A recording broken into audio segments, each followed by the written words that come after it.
Join me today as we talk about the challenge of keeping love alive, keeping it strong and deep in your relationship. So, we're going to talk about how you can navigate the ups and downs of relationships, but not just navigating the ups and downs, but keeping your love strong in deep relationships. So, 50% of first marriages fail, and 78% of second marriages fail.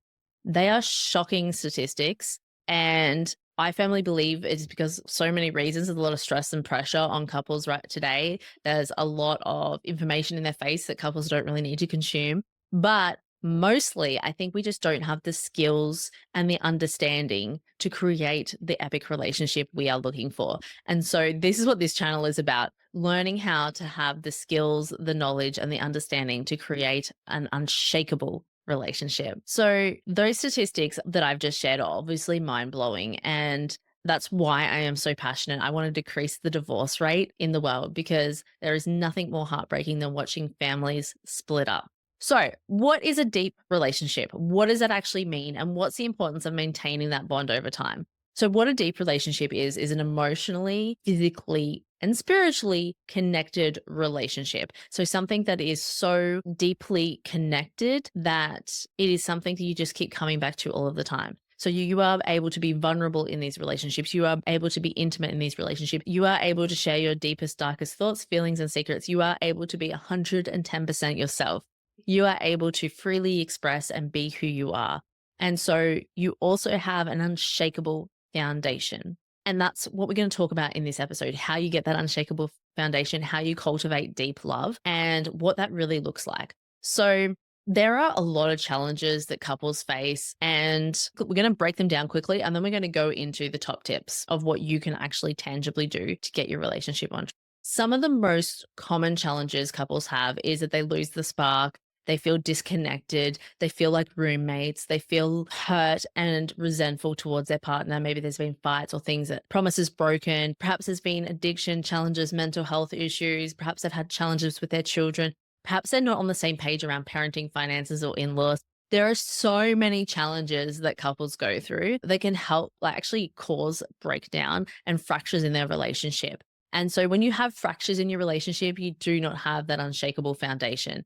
And so, how you can actually strengthen this over time is you need to talk to your partner. I know that is a simplistic answer, but you need to spend quality time set aside with no distractions, no technology, even no kids when they're in bed, and talk with your partner. You need to talk and you need to actively listen. So, you don't just need to talk as in talk at them, but you need to be clear on the process. So, there is a specific process that you can do that helps you feel heard, loved, validated, and appreciated. I will link it below. You can get it's my communication guide script. It is so valuable. Actually, it's something I use with my one-on-one clients.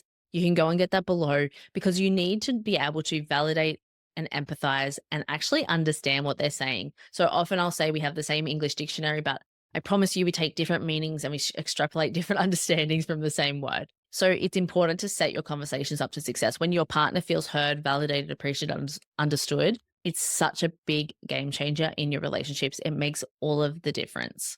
Another one couples face is growing apart over time. So a lot of times couples will say to me, well, I think we've just grown apart. We don't have anything in common anymore. And so, like, maybe the kids have left home or things like that. Honestly, a lot of the time is you just haven't had relationship goals or a relationship vision that keeps you moving in the same place.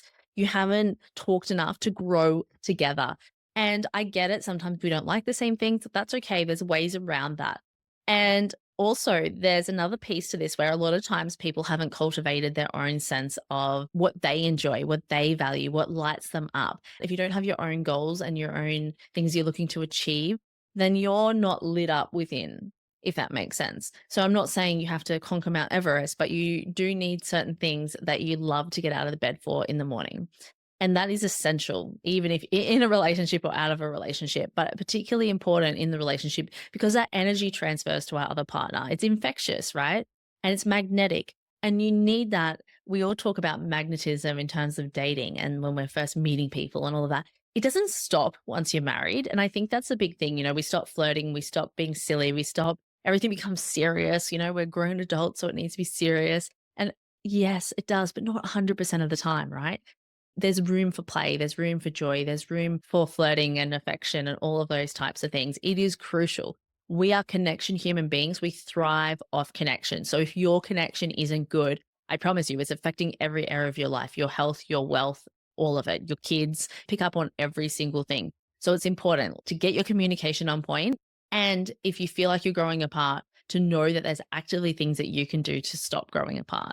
Another big one couples will come to me is we cannot stop fighting. And often you can't stop fighting for many reasons. One of them is you're perhaps fighting about 1,000 things at once and then you cannot resolve it. Me too, right? You need to fight about one thing and do it well. Don't bring up the past. Don't bring up yesterday, what happened. Just fight about the one thing that you're fighting about. That helps you actually move into resolution. The other thing that couples don't do is they fight on the fly. So they'll be like in the kitchen cleaning up or attending to the kids or whatever, and they're fighting on the fly. You need to sit down and give the other person eye contact. When you give the other person eye contact, it's really hard to be nasty or mean to them. So you need to do that so you can ensure that you can be kind when you're fighting. The next way you create an unshakable foundation is to have the tough conversations, to close the loop. A lot of people are not having these tough conversations, and it is literally holding them back from connection. It is putting fractures in their foundation of their relationship. So you really need to make sure that you're creating that time and space to finish conversations, to finish disagreements, to reach a resolution. And sometimes, let me be clear, if it's been going on for a really long time, you may need professional support around that. Now, look, there are a million things that we can do to create deep love and connection. One of them, though, is to be emotionally intimate, is to be vulnerable, is to share your deepest, darkest thoughts, feelings, secrets, wishes, desires with your partner, and to be open, honest, and curious about them, to not put them down, but to be curious, to listen intently. When we share these things, most people are scared of rejection, but when we share these things and it's well received, it deepens the emotional intimacy like you wouldn't believe. When we deepen that emotional intimacy, it deepens the physical intimacy. The physical intimacy gets better. So a lot of people will come to me and say, I want to fix the intimacy. Awesome. It starts outside the bedroom. It starts with all of really great habits to keep you connected. It starts with doing the work and having those conversations that you've been avoiding for decades. And then you get to the good stuff where you do get incredible physical intimacy. But sometimes it's a horse before the cart and people want the cart first, but it's not how it works. So it's really important that you actually do these things, that you express appreciation to your partner, you tell them how important they are, what they mean to you, how valued they are. That alone can go such a long way. Now, I have seen so many couples, and I'm going to share this insight in a story because I've had plenty of couples in front of me, one in particular, who they couldn't feel anything. They didn't actually know if they loved their partner anymore. They were confused. They couldn't feel anything. Not happiness, not sadness, not love, not joy, nothing. Essentially, they were feeling numb. It is crucial. If you feel that way, there are exercises and things that, and I know it sounds like an exercise. How could that work? I promise you, I've seen it in front of me a million times that it does work, that you need to do to help bring down those invisible emotional walls that we put up to one another, to allow us to feel the emotion, to allow us to connect with our partner. Sometimes this is a semi-regular thing for some people. If their go-to mechanism is to shut down. If your go-to mechanism is to shut down, then you have no ability to connect in that moment. Not all of the time, but in that moment. So there are processes and things that you need in place. It's just like a toolkit, right? When you've got these tools, you know exactly what to do to help break the numb, to help feel again, and to help feel that love. So this couple did this exercise once for, I would say, not even 2 minutes, not even, probably minute and a half, maybe. And at the end, one of them was able to say, oh my gosh, I do love you. I can feel it. I was so worried because I couldn't access that feeling of love. When you can access that feeling of love and then all of your other emotions, and then you can start processing them, then you can start to make progress. So a lot of people get so worried and concerned, I can't feel it anymore. I can't feel it anymore. There often you just need a way to access it. So as that's you, you can go to the links here, or go down below in the description, book a free call. Let's get you on the right track so you can feel again, because it's actually a scary place to be if you're not feeling. It's a very scary place to be. So let's get you feeling again. It's so important. All right, to recap, you need clear communication. You need to set the quality time aside. You need to share appreciations, and you need to have those hard conversations to move through it. And next, if you're not feeling things, you're not feeling emotions, you're not feeling love or connected, then you need to do something today. You need to go book a free call with me. Let's have a chat. Let's get you on the right track.